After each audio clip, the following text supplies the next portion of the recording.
Bluetooth communication ay isang wireless technology na ginagamit para magpadala at tumanggap ng data sa pagitan ng devices sa short distance.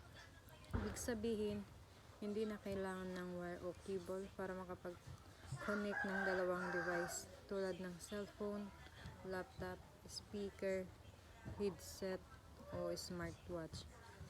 Gumagana ang Bluetooth gamit ang radio waves sa 2.4 GHz frequency band. Kapag nag-on ka ng Bluetooth sa dalawang device, maghahanap sila ng isa't isang pairing. Kapag pinipair na, pwede na silang mag-share ng data tulad ng files, audio, o commands.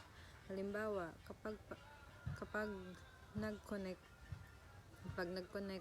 ka ng Bluetooth earphones sa phone mo, automatic na doon lalabas ang tunog. Ang maganda sa Bluetooth ay low power consumption, kaya hindi mabilis ma-drain ang battery ng devices. Kaya ito ang madalas gamitin sa wireless earphones, keyboards, mouse at smart devices. At may iba't ibang version din ng Bluetooth like Bluetooth 4.0, 5.08, and etc. na mas mabilis at mas stable habang tumatagal. Sa network at communication, mahalaga ang Bluetooth dahil nagbibigay ito ng convenient at short-range communication. Hindi kailangan ng internet o malaking network set. Kahit walang Wi-Fi, pwede ka pa rin mag-connect at mag-share ng data gamit ang Bluetooth. Sa madaling salita, ang Bluetooth communication ay isang simple, wireless at efficient way para makapag-usap ang mga devices sa malaking distansya. There are main types of Bluetooth: Classic Bluetooth and Bluetooth Low Energy.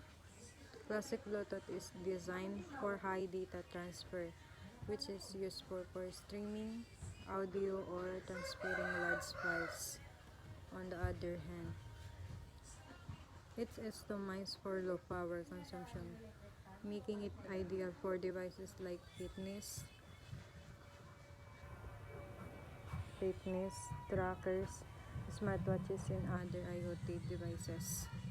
Both types share the same basic technology but are optimized for different use cases depending on the energy and the data needs.